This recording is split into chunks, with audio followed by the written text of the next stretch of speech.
Okay, so for height. Okay, so today's lecture, actually, today and the next lecture and the next lecture, we will talk about networks. Just before starting, let me ask a quick question. If anyone asks you what is internet, what would your answer be? It's like a network where users can connect and deliver and send the data between each other. So Yes. network helps to transfer data. Yes. Any other answer? Something that connects people all over the world. Something like Spider-Man. Yes. Right. Like both of your answers, do you have an answer? Wireless connection. Yeah, it can be wired. Usually, what we see, it's wireless. For example, right now we are sitting in a room. We have wireless network here, but at some point it has to be with wires because you like this. So, and because without wires, like for example, Wi-Fi signals is just radio waves, right? There is a maximum distance that it can travel. Wi-Fi signals cannot travel like all over the oceans. So basically, when we talk about networks, like when we talk about internet, as you said, internet is just computers connected to one another, just like billions of computers connected to one another. When we say computer, we don't only say just laptop, PC. For example, phone is also computer. Phone also has its CPU, its RAM. I don't know, printer. I don't know, cameras. Some cameras are connected to internet. All of them can be counted as computer because they do some processing. So internet is just these devices which are connected to one another. The question arises how actually they communicate. As we know, like computers only understand ones and zeros, but we do a lot of things. For example, I send a picture, I send a text.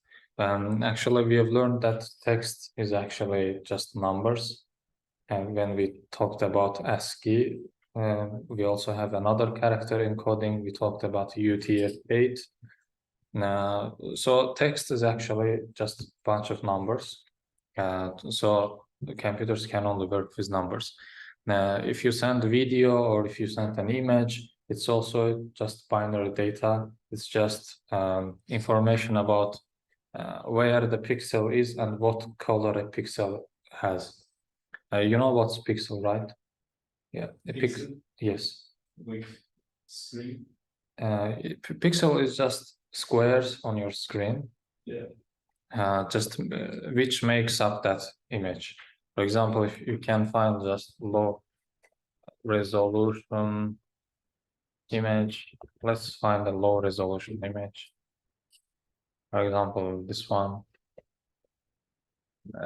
Because this has this low resolution means just it has less number of pixels.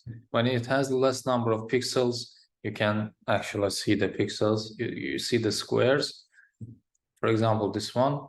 But if we had a high resolution, like it means we have a lot of pixels. For example, in any computer, you have, I don't know, hundreds, thousands of pixels. Okay. So image, videos, audio, they're also just binary data. For a case of image, what's the data here? It's just, for example, we have this pixel here, for example, this one, and what color does it represent? This is just our data. And we should have like a lot of data. For example, if this image have like thousands of pixels, we have this thousands of color data. Your operating system knows how to display this. For this reason, we see the picture visually. Okay, so we work only with numbers when it comes to communication. We only need to send and receive some numbers. But in order to computers to be able to communicate, we need some protocol. Can anyone say, like in your own words, what is a protocol? Unless it's the internet. Like Wi-Fi. Wi-Fi, actually, there is Wi-Fi protocol. So in very basic terms, a protocol is just a set of rules. That's no, I don't think so. I think license is just another word. Protocol is just set of rules. For example, if I want to continue communicate with, I don't know, Maksud, and in order for us to be able to understand each other, we need some set of rules. Right now, the reason why you understand me talking, because we agreed upon some set of rules. Because you know English grammar, you know English word, and you know what when this sentence formed, you can understand what it means. Right now, the reason why we are able to communicate is just because we all know the set of rules that we call English. Computers, it's also the same. They need to have some set of rules that they agree upon. Like all of the computers should like agree to these rules to be able to communicate. For example, we will have some like in a very basic terms. For example, let's say we have Ada, we have Charles, and we have Andrew. If they want to communicate between their computers, they need to let's say they only work with wires, they don't have wireless connection. If they need to communicate, they will have these links, which are just wires. And through these wires, we send and receive some data, which are just numbers. And how we send and receive those numbers is, it depends on this medium. Like we call this network medium. I don't know if there is another term for this, but like through what we send and receive data, it's called network medium. It can be, I don't know, copper wire, it can be fiber optic wires, it can also be just air. We call this network medium. And depending on the network medium, how we send and receive data changes. For example, let's say we just use this copper wires to send and receive data. What flows through these wires is just electrical signals. They agree, for example, these computers agree upon that, for example, if you say, send me high voltage, I count that as 1. If you send me low voltage, I will count it as 0. And for example, let's say this Ada sends Charles some, I don't know, this data. What will flow through this link is just electrical signals, something like this. For example, in here, I send high voltage because I need to send 1. Then I send low voltage. Then I send high voltage again, high voltage again, high voltage again, then low voltage, and then high voltage, and low voltage, and etc. This is actually some kind of protocol that which is more related to physical world, but it's protocol that both of all of these computers understand. And for example, if Ada sends high voltage, Charles' device understand that it means 1. To be honest, like if you go in very detail, I don't know like what are the exact specifics of the protocols, like what should be the voltage. I don't know. There can be a threshold. For example, let's let's add some voltage. I don't know how to write, like, what was the W was unit for voltage? For example, they set a threshold that if the voltage is higher than this one, I accept it as 1. If this voltage is lower than this unit, then I accept it as 0. But problem occurs when, for example, let's say Ada just sends low voltage. Ada just sends low voltage, and our threshold is, for example, let's say 50 volts. I don't know. Like how Charles needs to know that they actually, how Charles decides that, is there 1 0? Does this whole thing means 1 0 or 2 zeros? I don't know, 3 zeros, 4 zeros. Charles needs to understand that, for example, is this whole only, like, is this whole voltage means just 1 0 or like bunch of zeros? For example, if in this case we know because the voltage changes up and down, then you know that it's 1, it's 0, and etc. But in order to be able to understand at which period I need to like decode the data, like decode these electrical signals, they need to also agree upon some clock. They should both have a clock that just ticks. For example, 1 tick, 2 tick, 3 tick, 4 tick, and using that ticks, they decide that, for example, let's say 1 tick passed, and then 2 tick passed, 3 tick passed. There are some unit of time. I don't know, milliseconds, nanoseconds, doesn't matter. For example, in this, using their clock, Charles' device like decides that, for example, we have 1 0 here, we have 2 0 here, and we have another 0, for example. So to sum up this, they need a protocol. The protocol first firstly it's consisted of how this electrical signal will change and how we will accept them. First rule is that. For example, the threshold is just one rule. For example, is if the voltage is higher than that, it's 1. It's lower than that, it's 0. And second rule between them is that is the clock. Like after how much time passes between the ticks, they need to agree upon that. So this is a very basic term of a protocol, and in networking there are so many protocols that you don't need to know all of them, but there are some popular ones that everyone knows.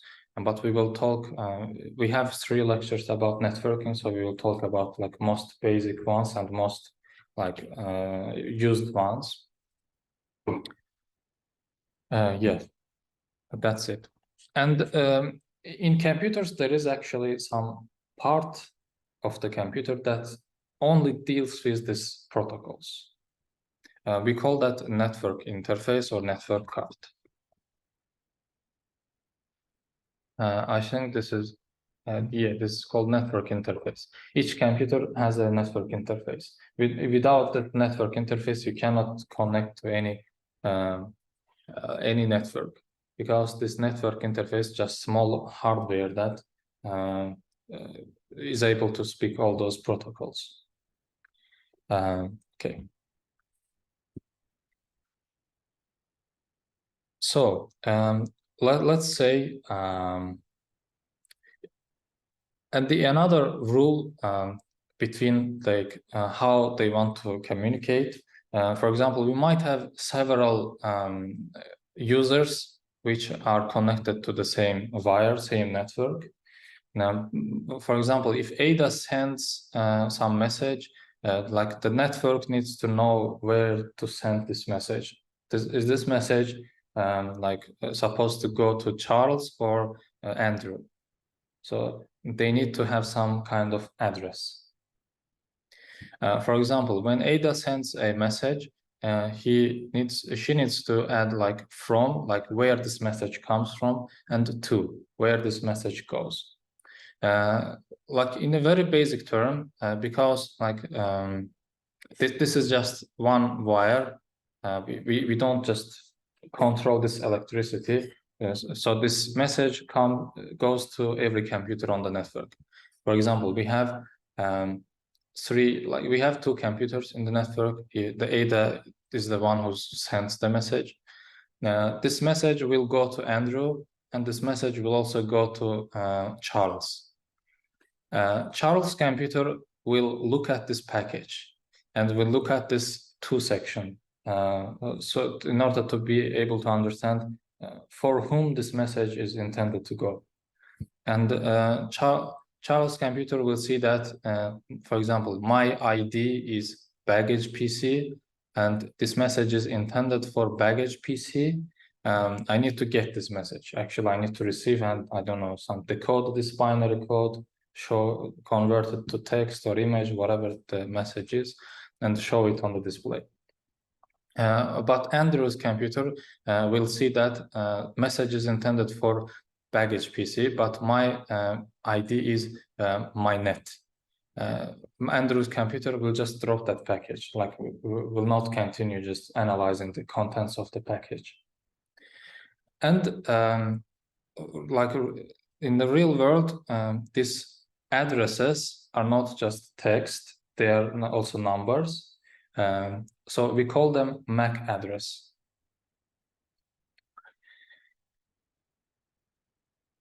As we told, every computer has a network interface, which is just small hardware. This hardware has a unique ID. Like your computer has different ID, like your computer's network interface card has different ID and mine have different ID. They cannot be same. So this ID is just 6 pairs of hexadecimal numbers. It's like that. For example, 1 hexadecimal colon, 1 hexadecimal colon, 1 hexadecimal colon, and then like 6 pairs of hexadecimal numbers. Like in hexadecimal, this 2 hexadecimal letters, it means 4 bits. So we have 4 multiplied by 6 bits here. So we have 24 bits. It means MAC addresses can be, MAC addresses are 24 bits. So what's the maximum number of MAC addresses that we can have? 2 to the power of 24 minus 1, right? 2 to the power of 24 minus 1.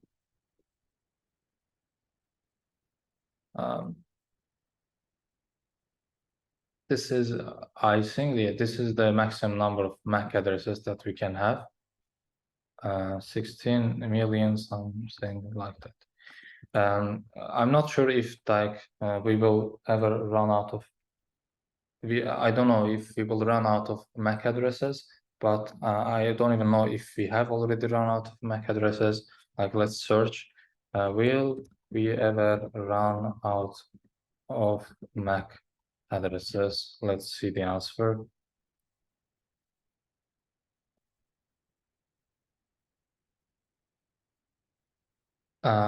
Why is this?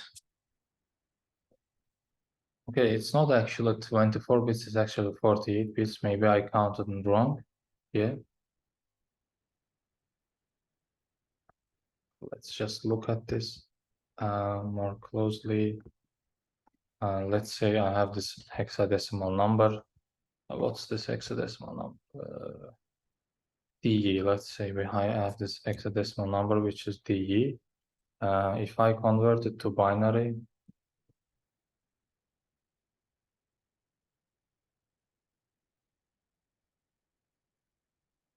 okay, so we have this 2 hexadecimal letters means 8 bits. So we said MAC address is 6 pairs of hexadecimal numbers. So we have 8 multiplied by 6, which is 46. So this is 46 bits. So we have over 281 trillion MAC addresses that can exist. According to this organization, this will last until 2100. Yeah. Okay. So to sum up, every computer has a network interface, and this network interface has some ID that people use to, like in this from to section, instead of using like just some text, you use this MAC addresses. We don't set MAC addresses by ourselves, of course. Now, whenever we buy a laptop has its own network interface card, and this network interface card has its own unique MAC address. And for example, the first 3 pairs denotes the vendor of this device. For example, these letters here, these 3 and these 6 letters here, just means that this network interface card is produced by Apple. And this is assigned globally, like every manufacturer has their own unique prefix number here. Okay. So whenever whenever what was her name? Ada and Charles. Like whenever Ada wants to send a message to Charles, instead of writing some text, they have their MAC addresses there. So if Ada sends message, like Ada's network interface card puts its own ID, like its own MAC address, to the from section, and it also sets the to section, like whoever you are sending this message.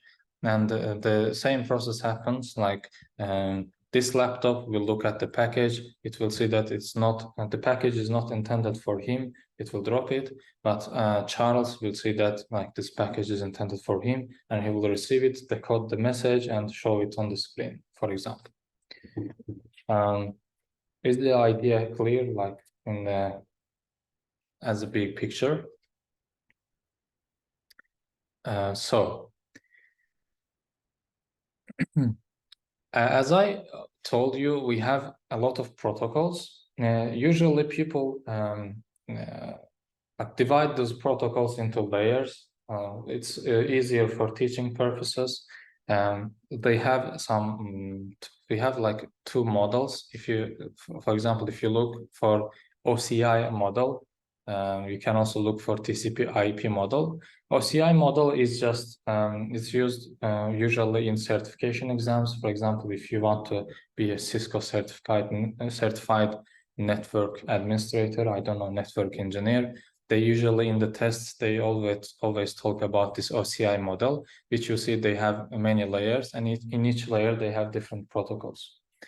And usually when just for teaching purposes, people use TCP/IP model. And in TCP/IP model, we have 4 layers. We have application layer, transport layer, network access layer. The bottom one is also called physical layer, because some physical stuff happens there. So to make the process easy, we start from the bottom of these layers and we go up. And in each layer, we have different protocols to work with. For example, in network, like right now, we already talked about a network access layer. In the network access layer, we have a protocol which is called Ethernet protocol. In the network address layer, we have Ethernet protocol. In the network layer, we have IP protocol. And we will talk about IPs in today's lecture. In transport layer, we have TCP protocol, TCP and UDP protocols. We'll talk about them. In the application layer, we have more like popular protocols like HTTP. I don't know, IMAP, for example. I think this is mail protocol. I'm not sure. Like we have FTP, file transfer protocol. Like application layer protocols are actually the protocols that whenever you work as a developer, you interact with them a lot. But this lower layers, like you don't really need to be to know them very deeply. You just need to know that they actually exist. Okay, so we already talked about this network access layer, and in the network access layer we have this protocol which is called Ethernet protocol. Ethernet protocol is just this thing that we already talked about. Whenever a device sends a package to another device, it puts all its data into an Ethernet frame. Let's look for it.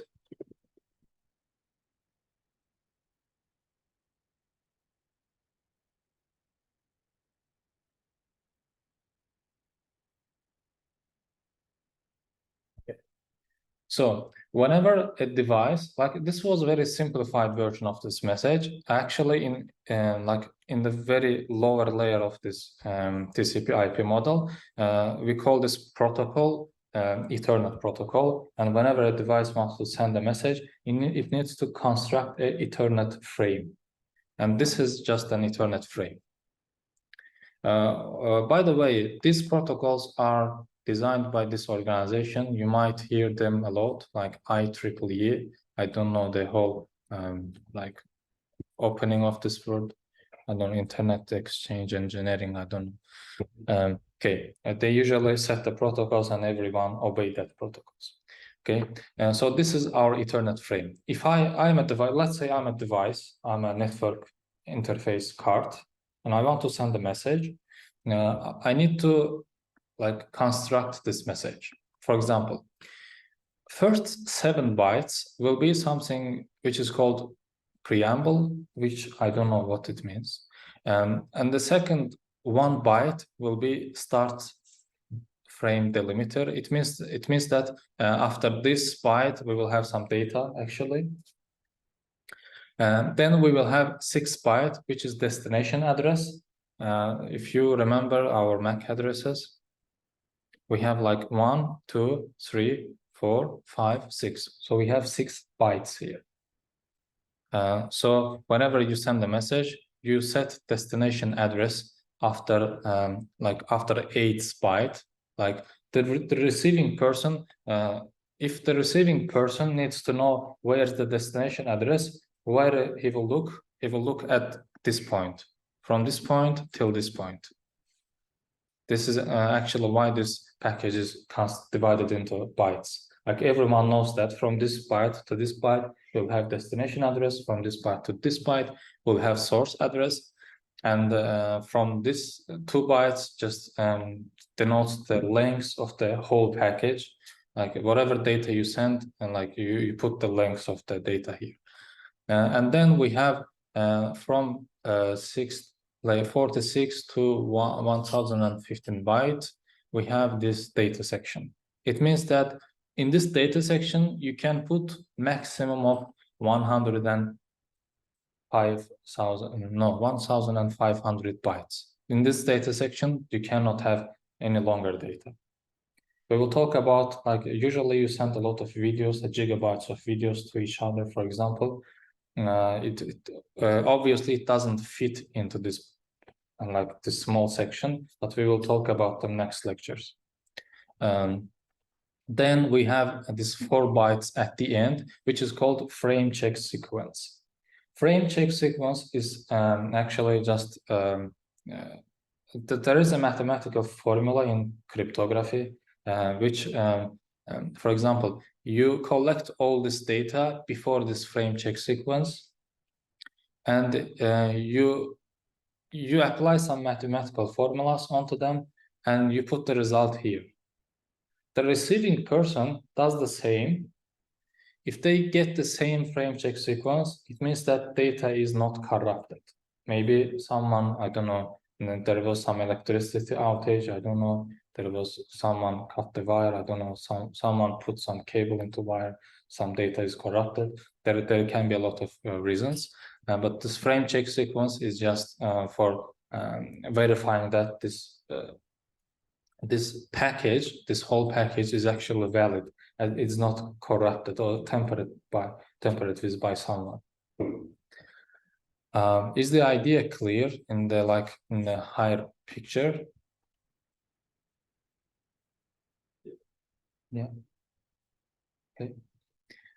So basically, whenever your network card wants to send some data, it needs to obey this packet rule, which we call this Ethernet frame. So it will send this information along with data, and the receiving person, because they obey to the same protocol, the receiving person will also know that where to look for data, where to look for source address, where to look for destination address. So this is it. Actually, with this, we are done with this bottom layer. This is actually what happens at bottom layer. Like whenever you send data, you construct this package. This is just a bunch of bytes, and this package is converted to signals and goes through some wire, I don't know, goes through some air by radio waves, and then reaches at the destination point. Destination point looks at this package, analyzes it, and displays, or I don't know, drops the package. Can you just make an overview? From the beginning. A moment, okay. So let's say I want to, in a very basic terms, I want to send this message. For example, how can we say? Okay, well, let's say I want to say hello. Okay, Ada wants to say hello to Charles. Because we haven't talked about this upper layers, we only talk about this network layer, like very bottom layer, okay? If Ada wants to say hello to Charles, Ada will write some hello in some messaging app, I don't know. And then Ada's network interface card will create this package, which is called Ethernet frame. This package is just a bunch of bytes. This first 7 bytes, I don't know what it means. You don't need to know. Just yeah, but yeah, in case of this protocol, I don't know why they use it for. That's why it is. Actually, I didn't know the translation of the word either. Yeah, this after 7 bytes, we have some 1 byte. And we don't, it's just the limiter that denotes that after this point we will have some important data.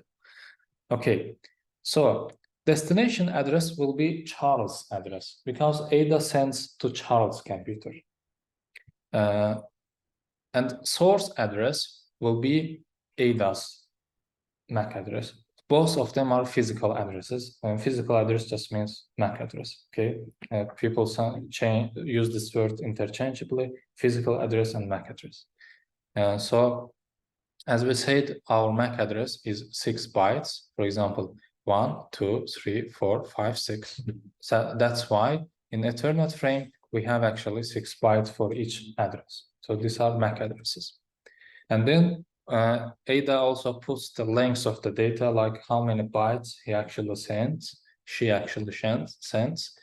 and then she puts the message into this section, just only a bunch of bytes, not the whole, and like you convert the text into number and you convert it to binary format, then you send.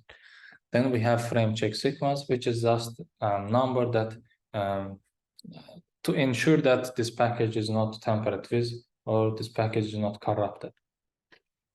Okay, so then after that, your network interface card has this, like Ada's network interface card has this bytes. It needs to convert it to electric signals. It will do somehow convert all those bytes into electric signals, and those signals will flow through this wire and will reach to Charles, will also reach to this person. I don't know his name, but yeah. Andrew's network interface card will look at the frame. I don't know this point. Andrew network interface card will see that destination address and its own address is not same. So this package is not intended for him. He will just drop the package, ignore the package. But whenever the Charles received the message, Charles will look at this destination address and will see that it's actually my address. So it will also know the source address. It will also save the source address of Ada. For example, for future, it will also send the message to Ada. So it needs to save the Ada's physical address. Then after that, it will look at this length section, like to see that how many bytes I will show on the screen, for example. And then he will look at the data section, and then he will look at the frame check sequence, and he will also calculate the sequence, and he will compare the sequence. Charles will like validate that this package is not corrupted with this frame check sequence. And then he will get this data from here and will just display it on some messaging app, I don't know, whatever. Is this like high level, is this clear? Okay. If you want to know actually what this frame check sequence is not only about networking, it can happen everywhere. For example, let's take a card. We have some digits here, right? If I change one digit here, it's not valid. It means that it's not valid card ID. There cannot be such card ID. There is an algorithm which is called Loon check algorithm, which is just mathematics. You just, I don't know, find some numbers, I don't know, divide them, multiply them, whatever you do, I don't remember. And you get some number at last. If I get this number, it means that this card is valid. If I get another number, it means that this card is not valid. Okay, this frame check the frame check sequence is just same thing with it. You do some mathematical operations with all the bytes before this frame check sequence, and if you get the same number, it means that the package is valid. Okay. Everyone is okay with this? Clear? Okay. So whenever we just communicate within our own network, within our small network, it's working with MAC addresses is totally fine. We don't have any issue with this. But whenever we go globally, for example, I want to exchange data with Facebook servers. It's actually natural things that happens whenever I visit facebook.com. I just exchange some data with Facebook web server. If I want to reach the global network, MAC address is not enough. Also, we need to have some routers. Routers are just some devices that get packaged and forwarded to someone else. Like, let's look at some pictures from here. For example, this is our computer. Whenever we are on the, let's say we are at home, and we always have actually one device at home that connects us to the global internet. We call this modem. Actually, the word modem. So, do you know the opening of the word modem? Modem. This means modulator, demodulator. It's just opening of this modulator, demodulator. Modulation means just, for example, let's say I have some waves. I convert it to bytes by some rules. For example, I don't know, frequency of wave is higher than some number. It's 1, it's lower, it's 0. Modulation means converting these waves into numbers. Demodulation is just the like reverse of it, converting numbers into waves. Actually, this is what your router does at home. Your modem does it at home. For example, it receives some data, it converts to radio waves on the air, and you connect with your phone and you receive that data. Okay. So we have this device at our home, and that actually helps our devices, like internal devices, to be able to communicate. But it also we call it router. We also call it modem. This modem also helps us to communicate with outer world. For example, let's say we have some friendly neighborhood. For example, if I want to send some message to some girl on the neighborhood, and then my message comes to router sees that this MAC address is not actually in the home. Like there isn't any MAC address. There isn't any device with that MAC address. Okay, it means that this address is somewhere outside of this home. Okay. This will forward it to some router in the neighborhood. And then for example, let's say to this router.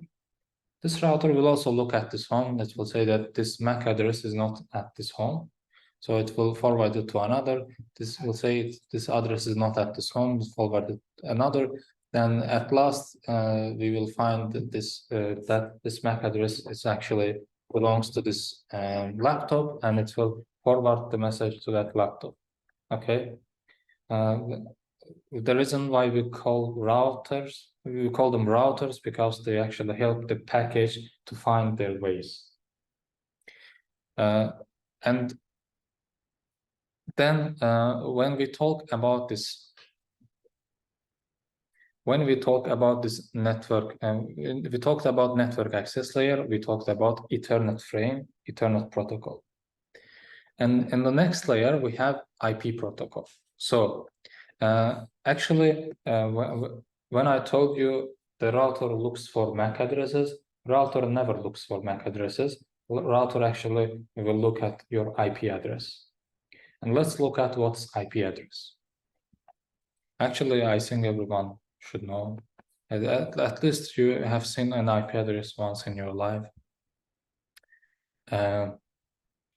So apart from MAC address, which is called physical address, we also have an IP address. IP addresses are to reach to global networks. Okay, we have some different version of. For example, we have IPv4 address. Like we also have IPv6 address. Like this is a different version of the addresses. But we have seen a lot IPv4 address. For example,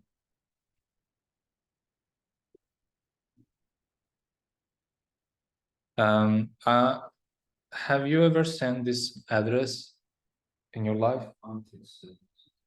What? Yes, and usually whenever like everyone's home, this is the default IP address for your modem. Whenever let's see, actually Antec has this. They don't have it, maybe they changed. We can actually look at this, I believe. Yeah, this is, for example, if I go to settings, then I go, is there a network? I have this Wi-Fi, then I can look at details. We have IP, for example, I have here gateway. There should be something called the router. My router's IP address is 192, 180, 68, and 11. And this is my computer's IP address. And let's talk about what's actually IP address. IP address consists of 32 bits. 32 bits. IP address is just number which is just 32 bits. And we talk about IPv4 because there is also IPv6, which is not 32 bits. It's actually 128 bits. So we will only talk about IPv4. So IPv4 is just 32 bits. So we usually show them by dividing into 4 digits, which are 8 bits. Like we have some 8 bits here, 1, 2, 3, 4, 5, 6, 7, 8, then, okay. So we have like 4 8 bits, which we divide by dots. And one question for you, what is the maximum number that we can get with 8 bits? 127. 8 bits.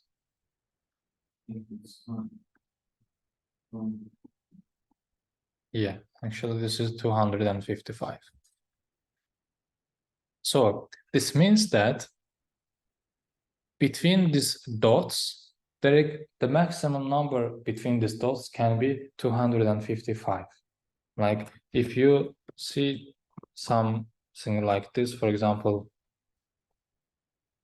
this is not a valid IP address, as this maximum number between these dots is 255. For example, you can have this, I don't know, let's look at actually my IP. Let's look for my IP at Google and it will show me my IP. It didn't show me. Yes, what's my IP? Your public IP is this one. Example, this is my IP address. This is not actually my laptop's IP address. We will look at this later.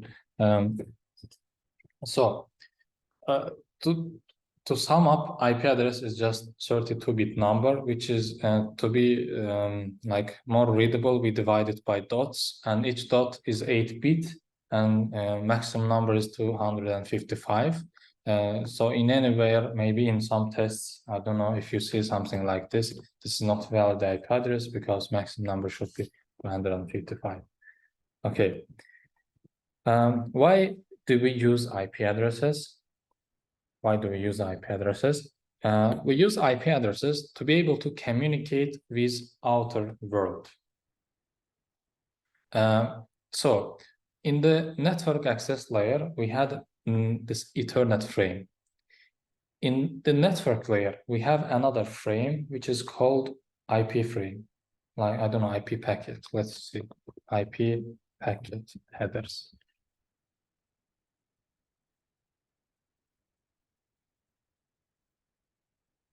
As you see, this is much more complicated. There are a lot of data, which I personally don't know all of them.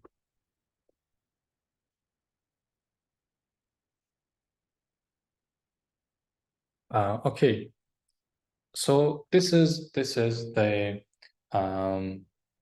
how an IP packet looks like. You don't like, honestly, I don't know all of them, what they mean, and I don't know them by heart. You don't need to know either. That this is how an IP package looks like. We have like from 0 to 4 byte, we have some version, I don't know. Then we have, I don't know what this means, IHL. We have TOS, we have total length of the package. I don't know what identification means. Offset I think means this is just empty space, okay? And then we have time to leave, which means that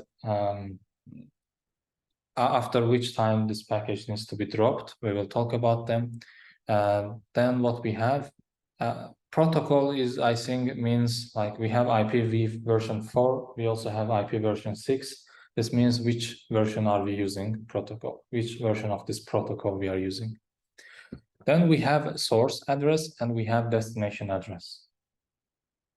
So whenever I send a package, I put my own IP address, which is source IP address. I also put destination IP address, which is the IP address of the person that I am sending the message.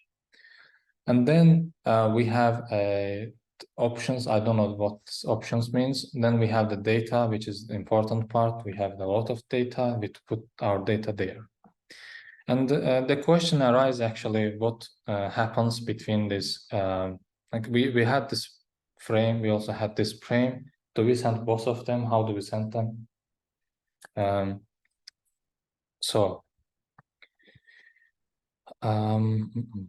Let me see if I can find any good image from this. Okay. These layers actually are like, have you seen Matryoshka? Let's go Matryoshka. I don't know if the word is same. Okay, you know this Matryoshkas, right? You put them in each other and I don't know, you send them over the network, let's say. Actually, from when you go like from top down, we put package inside each other, like matryoshkas. For example, if let's say I send a message, I first need to create this IP packet, IP package, okay? I create it, I put my IP address, I put their IP address, I put a lot of data, and then this IP package then goes to the bottom layer, which is network access layer, which we already talked about. In the network access layer, we still need to construct this Ethernet frame. But instead of this data here, what we will have an IP packet.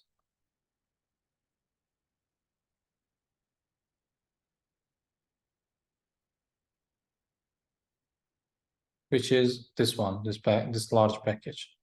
Like whenever I send Ethernet frame, in this data field will actually be an IP packet, okay?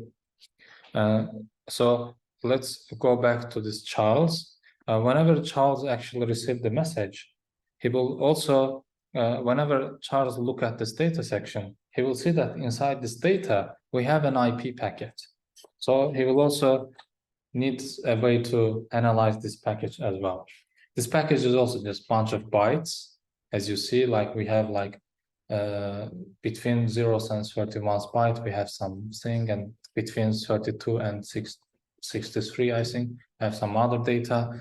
Like, for example, when Charles receives, it will also look at its own IP address, also in destination IP address. But these IP addresses are not meant for just computers. They are meant for routers to make some decisions.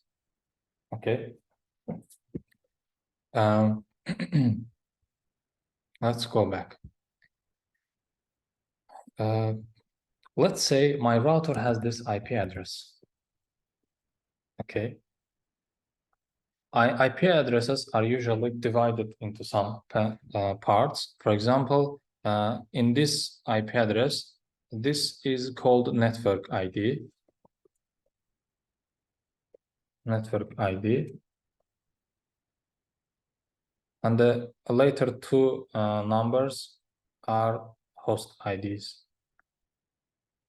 Host IDs. For example, if my router's IP address starts with 192.168, it means that, as I said, this is a network part. It means that every laptop, like every device inside this network, will have an IP address which starts with this one. Is this clear? For example, let's say I look at my IP address here. My router's IP address is this one, 119.1.1. As you see, my computer's IP address also starts with that one. It means just ID of my network is just those two numbers. Every device inside this network will have to start with this 192.168. If you look at your own IP addresses on your device, you will see that it is same. Okay. Okay. So it means every time that we connect to the different Wi-Fi networks, it means every time the IP address changes. Yes. So nice question. We talked about physical addresses, which are MAC addresses. Physical address belongs to your device. The network address card, which is just hardware. But IP address belongs to network. Whenever you change a network, you have a new IP address. There is a protocol called Dynamic Host Control Protocol. They give you dynamic IPs each time. Even if you disconnect and reconnect the network, you can get different IP address. Okay. Inside this local network, you might have different IP addresses each time. But depending on the configuration of the router, for example, Ontex router is configured that this network ID is this one, okay, 192.168. And all of the IP addresses of devices will start with these two numbers.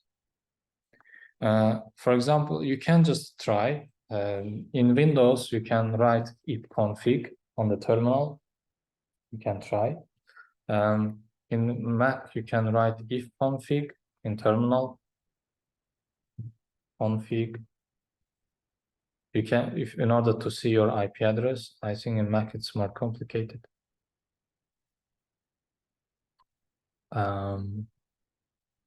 Let me actually search for it. If config grep 192.168.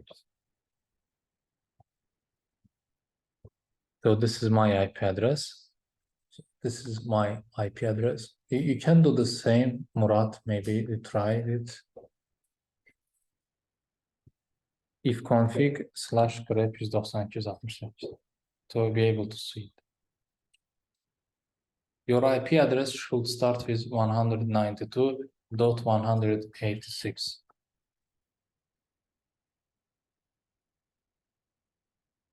We also have this pipe operator here.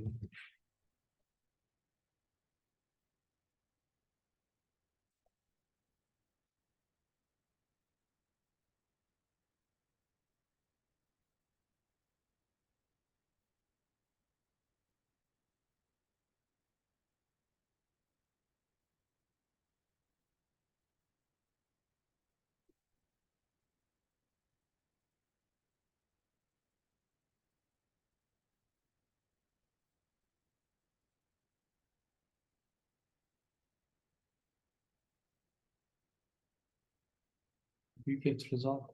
Do I need to read that number?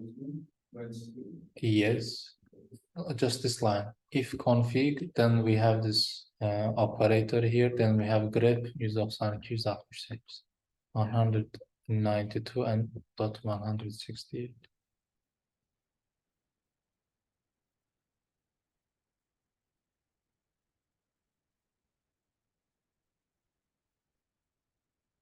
Yeah. What's your IP address here? Here is 68, then dot. it's same was digit design. So because we are in the same network, like our IP address starts with the same number, because as we told, this first two numbers are network ID. This might change. For example, there are some IP addresses, for example, like this.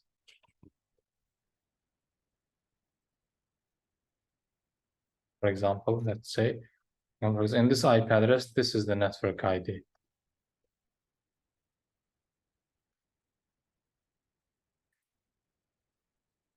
In this IP address, this is the network ID. Okay, maybe we'll have a 5 minutes break, then let's continue. I will talk about them. Okay, we talked about IP addresses, but let's see actually about how they are useful. So I need to find the picture, but I can't. To be able to more clear. To be more clear.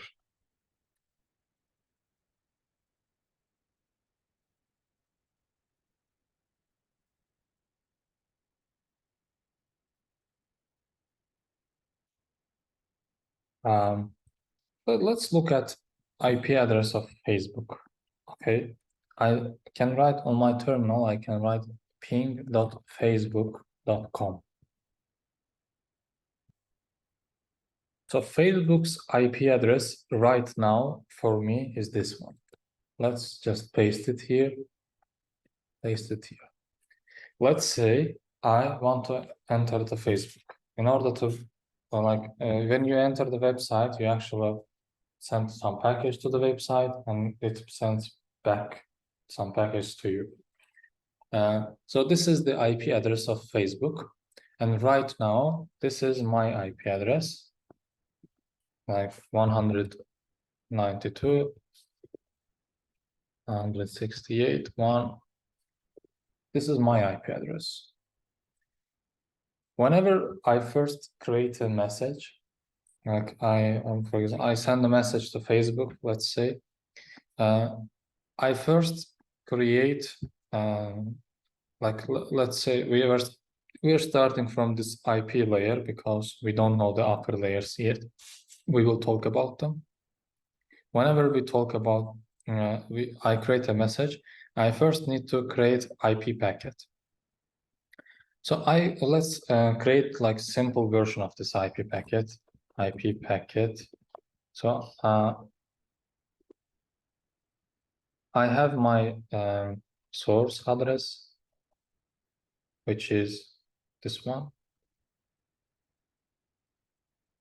I have my destination address, which is this one. And I have some data, let's say. I don't know what other fields mean. Let's just have some data. And I have some data here, which is called, I don't know, hello world. I want to send this packet to facebook.com. So I first construct this IP packet. Then this packet flows through these layers from top to bottom, right? I was on the network layer, so I constructed the IP packet. On the network access layer, I need to construct the Ethernet frame. So I construct an Ethernet frame, which is called Ethernet frame.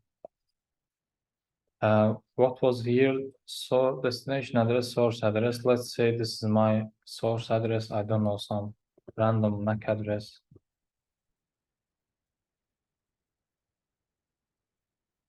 MAC address examples. Let's say this is my source address. This is the destination IP address.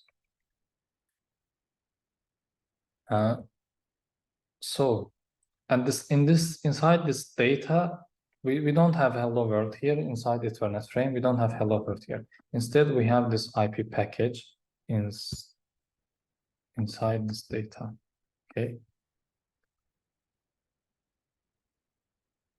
So right now I have an Ethernet frame. Inside an Ethernet frame, we have an IP packet. IP packet has IP addresses, but Ethernet frame have MAC addresses, source and destination.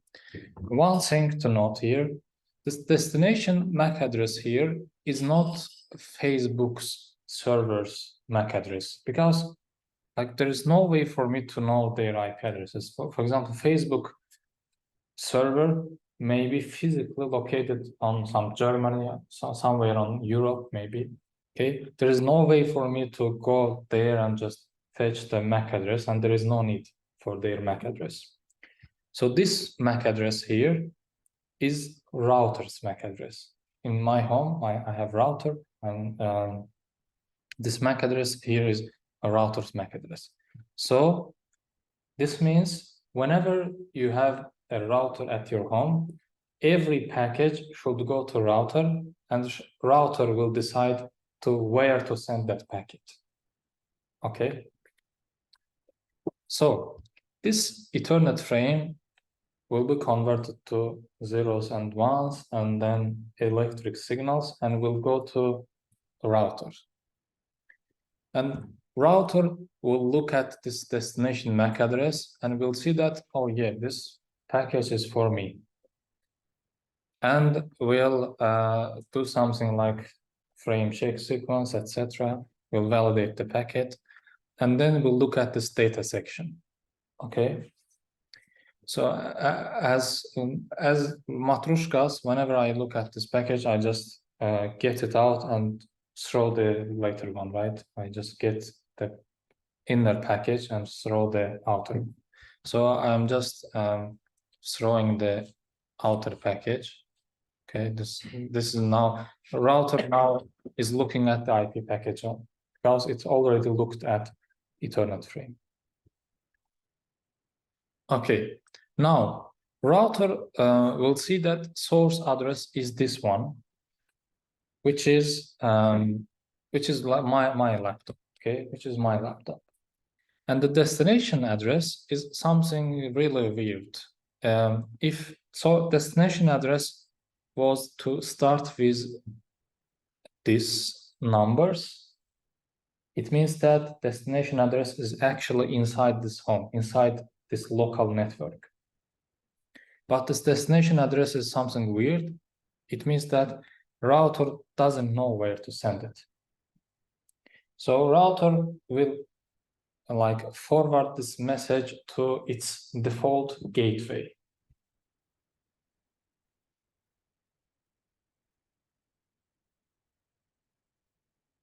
Forward this message to default gateway. Default gateway is just a device where you send your package if you don't know where to send a package. Okay. For example, let's say I have a how to say, for example, I have my phone at home. This is my phone. This is my laptop at home. And this is my router. Okay, we have some connection. For example, my phone sends some data and this destination address starts with the same network ID. It means that the destination address is inside this network. But right now we want to connect to facebook.com. For that reason, router knows that this package is not inside this network because of what? Because of these 4 numbers, which we call network ID here. Which we called network ID here somewhere. Yeah, we called the network ID. And we told that every IP address inside our network will start with these numbers. Router already knows that. So router will see that this is not inside our network, so it will send it to its default gateway. Default gateway is somewhere outside of your home. We don't know where it is. Maybe like wherever this internet comes from, right? I have a router here in Antec, and this cables actually goes and connects to somewhere. So we call this, let's call this DG, default gateway. And default gateway will also look at this. By the way, if router wants to send message, it again needs to create an Ethernet frame and stuff. It needs to create all those packages. So default gateway will also look at this IP address. Okay, we'll see this. Well, it's not something that it looks like it's not in Azerbaijan. Like it looks like it's not in Nizami Rayon, for example. Default gateway will see that it's not in Nizami Rayon. It will send it another default gateway. Like everyone has a default gateway. Whenever you don't know where to send message, you forward it to your default gateway. There is another default gateway. So this default gateway will again look at this IP address. It will say that, well, it looks like it's not in Baku. So it will go another default gateway, and I don't want to go whole, and I don't know where they go from here, but at last it will exit from Azerbaijan. Like all the routers will decide that this IP address is not in Azerbaijan. So they will forward it somewhere outside of Azerbaijan, maybe Georgia. Then it will go there from, I don't know, some Europe, Germany, wherever the Facebook server is physically located. So at last it comes to another router, like where this Facebook server is. Let's call it FB, this Facebook server. So Facebook server will see that, router will see that this is actually IP address of, router will see that this this message is meant for this Facebook server and will forward this message there.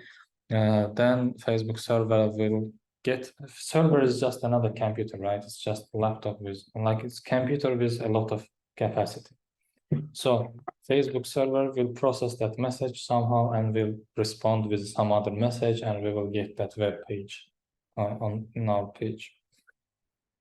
And the one thing to note here, the IP address that I said that belongs to Facebook server, it's not actually IP address of Facebook server. It's IP address of this router that knows where the server is. Because inside this, there might be another server. Maybe let's say this is Facebook's network. Facebook have different servers. For example, they have Instagram server. I don't know, Instagram server. They have, I don't know, Threads server. I don't know. You already have account at threads.com. Threads. It's like Twitter. Yeah, the copy of Twitter. And WhatsApp. Yeah, and WhatsApp, yeah, basically it means that like they have some router and they have some devices internal as well. As if, just like I have some devices at my home and these devices are private to my home network, they also have some company network and those devices are private to their company network, okay?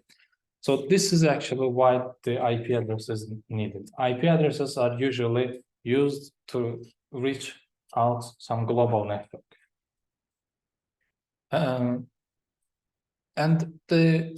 For example, whenever I said, for example, when we reach at default gateway says that this address is not in Nizami rayonu.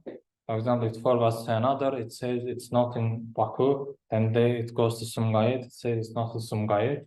Actually, because they all have some network IDs. For example, at my home, I have network ID that my devices will all start with this IP address, okay? And in Baku, there is also some network ID that all IP address should start with some number. In Azerbaijan, there is also some IP address that all devices, like on all networks should start with some number. They should or they have to? They have to. Actually, these are some numbers that are assigned globally by some organization. For example, let's see some pages from this book. There is an organization which is called IANA. I don't know what it stands for. Let's see. Internet Assigned Numbers Authority. They actually assign some numbers to each continent. For example, we have this South America, North America, I don't know, Africa. We have some this Asia region. So they assign some numbers to each region, okay? And then they have, for example, let's say where this RIPE, what is RIPE? Yeah, RIPE is for like, I don't know, Europe and Asia, okay, Eurasia. Let's say RIPE should start with these three numbers. Then inside this RIPE network, they also have some organizations that assigns those numbers to each country, maybe, okay? Then each country assigns some numbers to each region, and each region assigns some numbers to each, I don't know, smaller regions, Nizami rayonu, Gamzev rayonu, I don't know, whatever the hell. Then they assign some numbers to my home network, like it changed.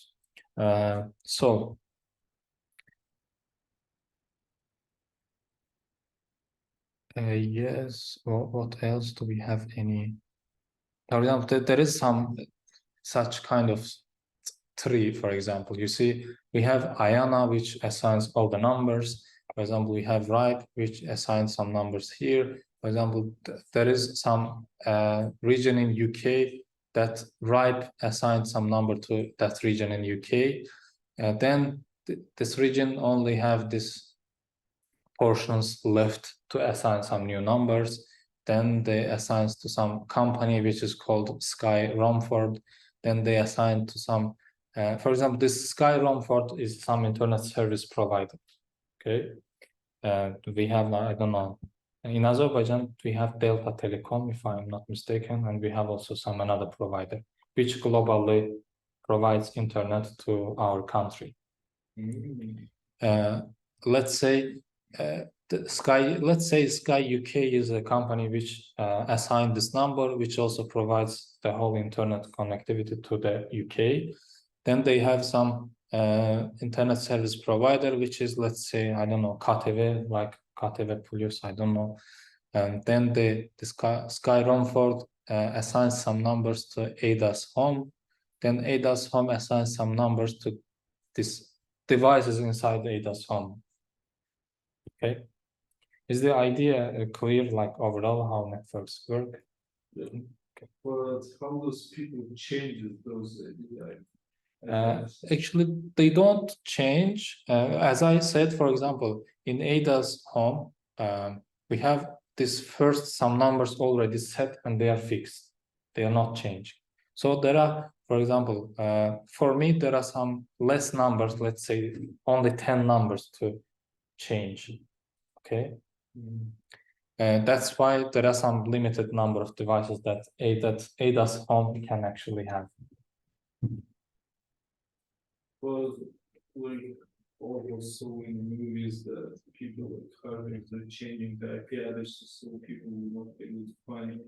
So what's that? Yes. For example, let's you can talk about VPN. Oh, yeah, VPN is a way of just like hiding your IP addresses. You don't change your IP address, you just hide it.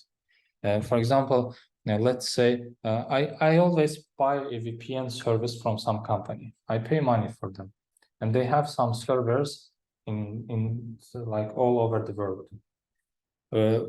Let's say I bought a VPN account from, I don't know, NordVPN. So they have some server, let's say, in Europe. Let's say it's in Europe, and this is their VPN server. VPN server. Okay. And I want to enter to some local website in Azerbaijan, which is, let's say we have, I don't know. Yes, Turbaaz, which is in Azerbaijan. Okay. And I am at this point with my laptop. I'm at this point with my laptop.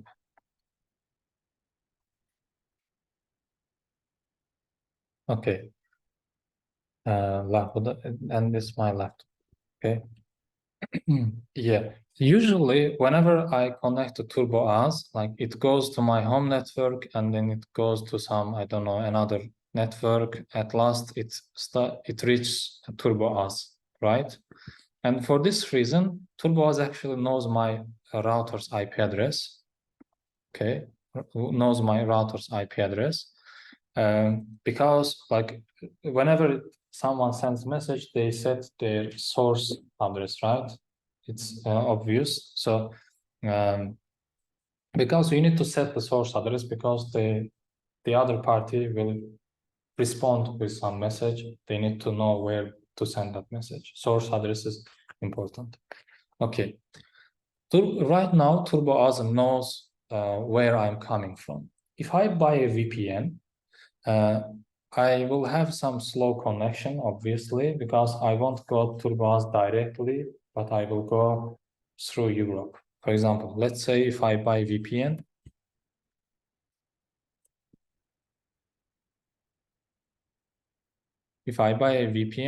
then my connection will go to some router here. I don't know, it will pass like many routers here, many routers here, many routers here. And at last it will come to this VPN server that I've paid for. It will come at Europe. And also note that VPNs usually encrypt the data.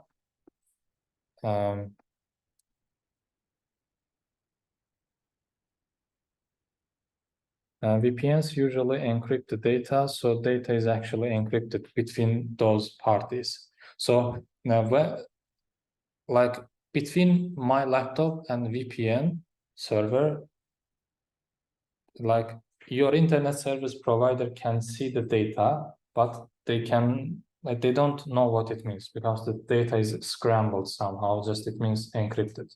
Only my laptop and VPN server knows how to decrypt this data. Crypto. Yes. For example, let's say like in a very basic term, you can think of encryption and decryption. For example, I can send you a message on paper, right? I can also, like, I don't know, lock it in some box and send it to you. We both have the keys. That's why we can open the box, right? Yeah. That means I encrypt it, I lock it, and you decrypt it, you unlock it. Only we can see. Even if Maksud gets the box in the middle, he doesn't know how to open it. Okay. Usually everyone, if you don't use VPN, wherever your package goes, like everyone can see the contents. Usually, not if you are using HTTPS. If your website is using HTTPS, the data is encrypted usually. Okay. We will talk about them in the next lecture. So in this way, when I connect to VPN, actually my request goes to VPN server. VPN server knows my IP address. Only VPN server knows. But I pay them just not to disclose my IP address, right? And this request goes to Europe and then comes back to TurboAz. For this reason, you might encounter some slow network because you are using VPN.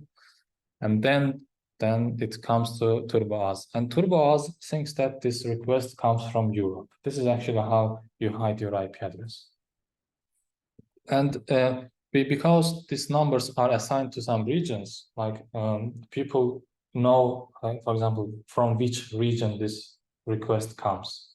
Maybe I think there is a website, just IP address location, IP address lookup, geolocation. Let's actually look up my IP. Actually, this was my IP. There was a map, I see. Yeah, they show my IP address, but this is just image. Okay. This is my IP address lookup.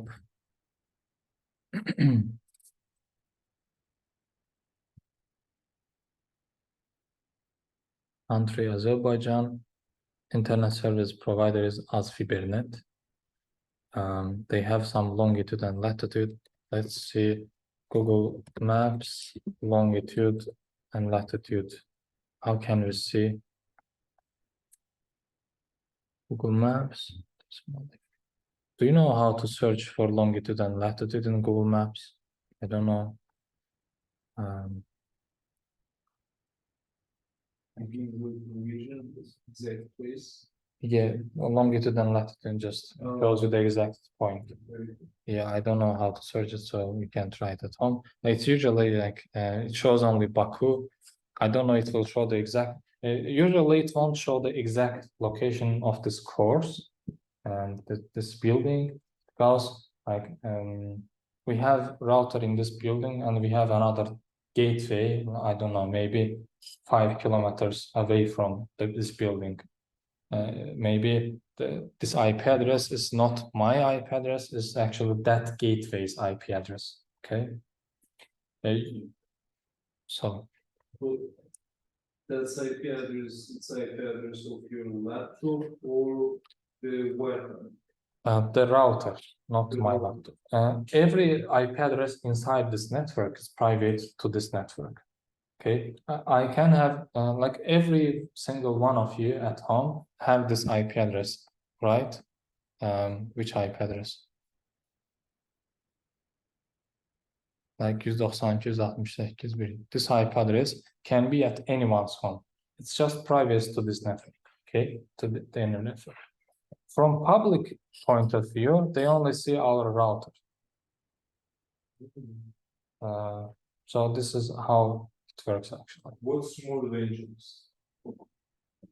Like what they can do if they know your router ID, and what if they know your laptop's ID? If they know your router's IP, it means they can find your home. And if they know your laptop's IP, actually it's your laptop is more of a, whenever you connect to another network, it changes. So it's not Yeah, Stable. yeah, it's not stable. It changes. Mm.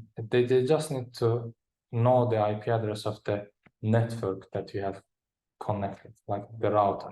Yeah. If you go to, I don't know, Fuzzy Cafe, you have some router there, and you do something from there, they know that you are there. Then they can come for you and put you into jail. Yeah. But if you use some kind of VPN, then your IP address is usually protected. Of course, if not, your VPN is not selling your data to some government services. It can be possible. For example, when we had war in Azerbaijan in 2020, people were saying not to use some VPNs because they were, I don't know, Armenian VPNs, or Armenians were controlling them. I don't know. So not all VPNs are really safe. Turbo. Turbo VPN, yes. I actually tried many VPNs during that point, but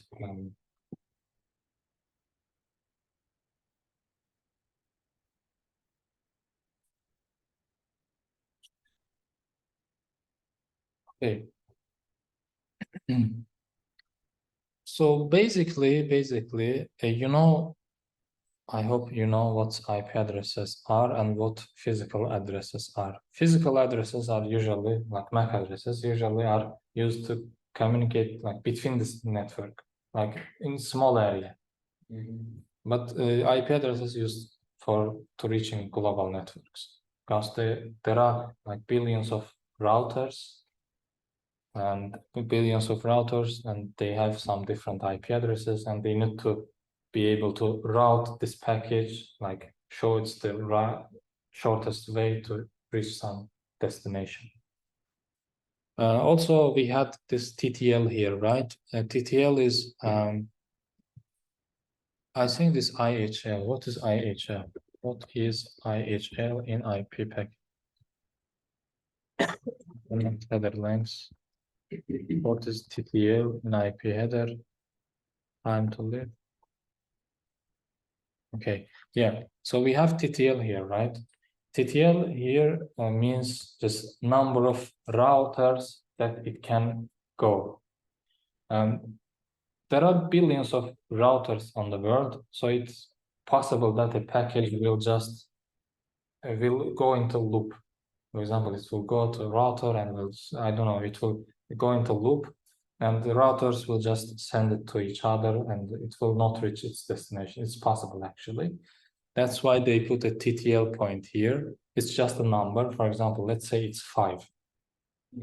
Every router, when they receive the package, they subtract 1 from that value. For example, I receive it, I subtract 1, I make it 4. The next one receive it, subtract 1, they make it 3, I don't know, then 2, then 1, then 0. If a router receives a package with TTL 0, it means that this package traveled a lot and didn't find its destination. Usually this number is not just 8 or 5, it's just big number. I don't know, maybe 200 something. Just it's not very big. So it's number of routers that box can travel. Yes. But if it's reached to 0, what happens? They just ignore that. Just stop routing it somewhere else. They just ignore that. Does when the boxes travel between the routers, does it spends energy or data, like? Yeah, of course, like routers do additional work, which will result in nothing, because this package will loop inside them. This is just additional overhead for them. They don't, because they're already handling a lot of requests, so they don't need additional, like, unnecessary stuff. So they drop. So this deal works just not to help the box reach out to reach the router. It helps the router to not work. Yes, yes. Okay. Okay, I will send you some videos. There are actually nice videos about explaining internet. There is this playlist with, I don't know, 10 videos, but they are very short, and they actually taught by like pioneers of the internet, the people who actually created those protocols. So watch them, all of them. So we will talk about transport layer next lecture and application layer next lecture. And okay, I think this is it. It isn't a lot of theory, I know, but you need to be aware of them. So we will work with them next time. Okay, do you have any questions?